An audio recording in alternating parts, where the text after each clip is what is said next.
জাযাকুমুল্লাহ খাইরান। শেখ, শহীদ মিনারে ফুল দেওয়া বৈধ কিনা? বৈধ হওয়ার তো প্রশ্নই ওঠে না, শিরিক কিনা এটা প্রশ্ন। জি।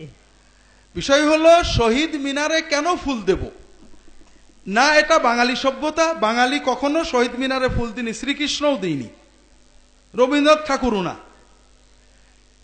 না এটা ইসলামের কিছু। শহীদ মিনার নামে একটা কোনো চিহ্নিত জায়গা থাকবে, সেখানে যে আমরা কিছু দিলে শহীদরা পাবে।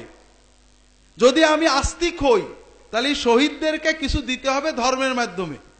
আরে নাস্তিক হই তাহলে শহীদরা মরে ভূত হয়ে গেছে, মরার পর তার কিছু নেই। আমাদের উচিত ছিল ওদের মরা দেহগুলো কেটে কুটে গোশত খেয়ে নেওয়া।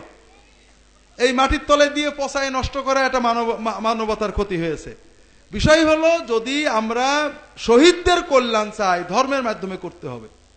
আর যদি শহীদদের প্রতি আমাদের ভালোবাসা চাই, এটার জন্য আরো অনেক পথ আছে। এই শহীদ মিনার বানানো, মিনারে ফুল দেওয়া, এগুলো সব অন্যান্য ধর্মের ধর্মীয় সংস্কৃতি।